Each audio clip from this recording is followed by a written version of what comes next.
जी, अस्सलाम वालेकुम। एक बार फिर नए व्लॉग में आप लोगों को मैं खुशामदीद कहता हूँ। आज का जो हमारे व्लॉग हैं वो 20 प्रोग्राम जो पाकिस्तान में राइज कर दिए गए हैं, उसके बारे में हम आज तफसील से बात करेंगे। देखिए, यूनिवर्सिटी की ये तालिब इल्म बाज़ार में बिकने वाले नोट्स रट कर डिग्री हासिल करते हैं और इसका अंजाम ये होता है कि इन फ़ारिग़ुल तहसील तलबा के पास अपने मज़ामीन का बुनियादी इल्म ही मौजूद नहीं होता। चंद थ्योरेटिकल रटे हुए जुमलों के अलावा इनके पास कुछ नहीं होता। अगर आपको यकीन नहीं है तो अपने बच्चों से जिन्होंने बीएस किया हुआ है इनसे इम्तिहान ले ले, हकीकत आपके सामने आ जाएगी।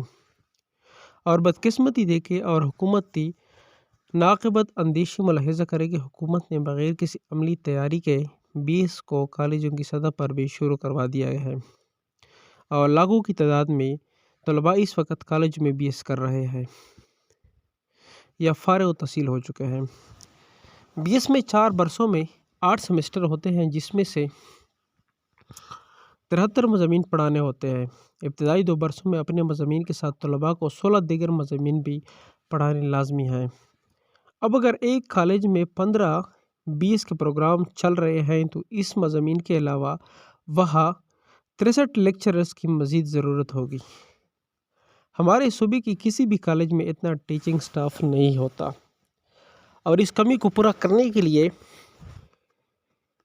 विजिटिंग पर आम एमए या बीएस नौजवानों को जो बेरोज़गार होते हैं हायर किया जाता है, जिनको कोई तजुर्बा नहीं होता और न ही वो इस काबिल होते हैं कि इन्हें टीचिंग जैसा मुश्किल तरीन काम सौंपा जाए। इसका दूसरा हल ये भी निकाला जाता है कि कॉलेज टीचर्स अपने 4 या 5 क्लासें इंटर के साथ लेकर मज़ीद पैसों के लिए रोज़ाना 3 या इससे ज़्यादा क्लासेज बीएस के साथ भी लेते हैं, जो कि अमलन नामुमकिन है। इसलिए दुनिया का कोई भी उस्ताद 2 घंटे से ज़्यादा पढ़ाने की सलाहियत नहीं रखता और न अमली तौर पर यह मुमकिन है। इसलिए हर क्लास के लिए उस्ताद को खुद की भी तैयारी करनी होती है और मुसलसल 2 घंटे बोलने के बाद इसकी जो हालत होती है वो कोई हमसे पूछे तो फिर एक उस्ताद मुसलसल 7 घंटे या 8 घंटे कैसे पढ़ा सकता है। अमलन ऐसा मुमकिन नहीं है, लेकिन कागज़ों में देखा जाए तो ऐसा दिखाया जाता है कि इसके साथ तलबा की ज़रूरत के लिए लाइब्रेरी में मुतल्लिक़ मज़ामीन की किताबें और साइंसी लेबार्ट्रियाँ भी दरकार है। अगर हम अपने कॉलेजों की हालत देखें तो उनके पास मौजूदा वसाइल और असातिज़ा इंटर लेवल की ज़रूरत से भी बहुत कम है। यूँ हम कह सकते हैं कि कॉलेज की इस्तात ही नहीं कि वो बीएस करवा सके और इसके लिए इनके पास लाखों की तादाद में इंटरमीडिएट के तलबा है। कॉलेज की 99% असातिज़ा की तालीम पुराने निज़ाम की मास्टर तक महदूद है। उन्होंने किसी सेमेस्टर निज़ाम में तालीम हासिल नहीं की और न ही उन्होंने अपने मज़ामीन का कोई रिफ़्रेश कोर्स किया है जिसमें से जदीद तरीक़ाकार के मुताबिक इनकी तरबियत की गई हो। और कॉलेजों में बहुत सारे मज़ामीन ऐसे हैं जिनका कोई उस्ताद है ही नहीं। इस सब का नतीजा ये हुआ कि कॉलेज के उस्ताद पर पहले से इंटरमीडिएट का बहुत ज़्यादा बोझ था, जिसमें वो रोज़ाना 4 या 5 क्लासेस लेते थे। उनको साथ में 20 की क्लासेस भी लेने का कहा गया। 20 में सिर्फ 1 घंटे की क्लास नहीं लेनी, तालिब इल्मों से प्रेजेंटेशन भी लेनी पड़ती है, इनसे क्विज़ भी लेने पड़ते हैं, इनकी असाइनमेंट भी चेक करनी होती है, उन्हें दीगर मुख्तलिफ टास्क भी देने होते हैं और फिर मिड टर्म और फाइनल टर्म के इम्तहानात भी लेने होते हैं। यहाँ एक और कमाल किया गया है कि सेमेस्टर सिस्टम में पढ़ने वाले बच्चे का इम्तहान यूनिवर्सिटी लेती है और 60% नंबर इस इम्तहान के होता है। ये आधा तितर और आधा बठेर वाला निज़ाम है, पूरी दुनिया में कहीं भी नहीं है। कॉलेजों में असातिज़ा की पोस्टिंग ट्रांसफ़र का निज़ाम राज है, जबकि सेमेस्टर सिस्टम को इस निज़ाम के तहत नहीं चलाया जाता। इसलिए एक उस्ताद को एक सेमेस्टर अपनी निगरानी में मुकम्मल करवाना होता है। यहाँ सियासी और ज़ाती असर रसूख की बुनियाद पर आए रोज़ मनपसंद कॉलेज में अपना तबादला कराने का रिवाज भी है, जिसकी वजह से कोर्सेज मुकम्मल नहीं करवाए जा सकते। इस माशरे में जहाँ हम दुरुस्त और कानूनी काम भी सिफारिश से करवाते हैं, वहाँ इस माशरे का उस्ताद कैसे जानबदार रहकर अपने बच्चे की एवेल्यूशन कर सकता है। अगर आपको शक हो तो इंटर के इम्तहान में प्रैक्टिकल इम्तहान मुलाहिज़ा करें, जहाँ कोई प्रैक्टिकल इम्तहान नहीं होता, बस सिफारिश की बुनियाद पर नंबर्स लगाए जाते हैं। इसलिए हमारे मुल्क में तालीम का निज़ाम ज़बहाली का शिकार है।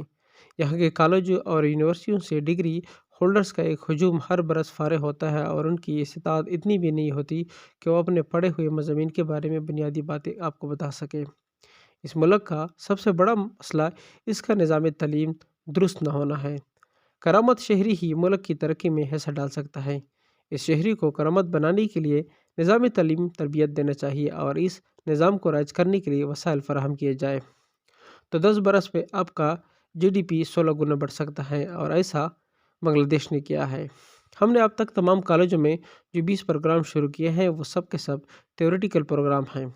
یہاں سے فارغ ہونے والے طلباء کے لیے عملی میدان میں کوئی ملازمت نہیں۔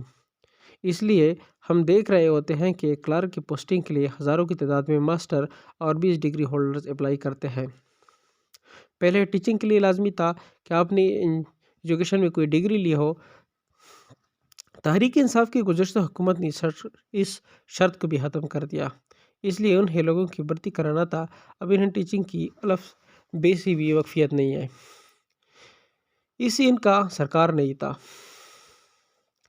گزشتہ حکومتوں نے ہزاروں کی تعداد میں کالج میں ٹیچر سفارش پر کالج فنڈ اور کنٹریکٹ پر بھرتی کیا اور پھر اسمبلی میں قانون سازی کر کے ان کو مستقل کر دیا گیا۔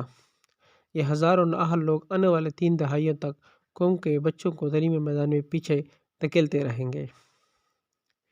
اس ملک میں جو انحطاط ہیں اس کی بنیاد کی وجہ اس ملک کا تعلیمی نظام اور اس نظام سے سروکار رکھنے والے سیاسی لوگ ہیں، اس لیے کہ ملازمتیں دینے کے لیے اس سے بہتر جگہ موجود ہی نہیں ہے۔ لوگوں کے ووٹر خوش ہو جاتے ہیں اور قوم تنزلی کا سفر مزید تیزی کے ساتھ کرتی ہے۔ اس سب کا حل موجود ہے، مگر یہ حل ماہرین تعلیم کے پاس ہے جنہیں پالیسی سازی میں کہیں کوئی اختیار حاصل نہیں۔ ان پڑھ وزیر قانون کی خواہش کو بیوروکریسی میں موجود بابو اپنا فرض سمجھ کر پورا کرتے ہیں۔ وہ خود سمجھتے ہیں، کسی جاننے والے سے کوئی مشورہ لینا اپنی توہین سمجھتے ہیں۔ اس ملک میں ابھی تک تعلیمی ضروریات کا کوئی سروے ہی نہیں ہوا اور نہ ہو کوئی اسٹریٹجک پلان بنا جس پر عمل پیرا ہو کر وقت اور ملک کی ضروریات کو مدنظر رکھ کر کوئی عملی اقدام ہوتا ہے۔ تعلیمی نظام کا اسکول اور کالج کی سطح پر درست ہونا بہت ضروری ہے، اس لیے کہ 12 برس ان اداروں میں گزارنے والے طلباء کی یہ حالت ہے کہ انہیں بنیادی جغرافیہ، بنیادی سائنس، عملی ریاضی، تاریخ، معاشرت اور کمپیوٹر کا کچھ علم نہیں ہوتا۔ وہ نہ لکھنے پر قدرت رکھتے ہیں اور نہ ہی پڑھنے کی عملی صلاحیت ان میں موجود ہوتی ہے۔ اس وقت جو نسل 20 کر کے فارغ ہو رہی ہے، یہ مستقبل قریب میں فرسٹریشن کا شکار ہوگی، اس لیے اس تعلیمی قابلیت کی بنیاد پر وہ کوئی ملازمت حاصل نہیں کر سکیں گے۔ ارباب اختیار کو اس مسئلے کی سنجیدگی پر غور کرنا ہوگا اور اس کا کوئی حل نکالنا ہوگا۔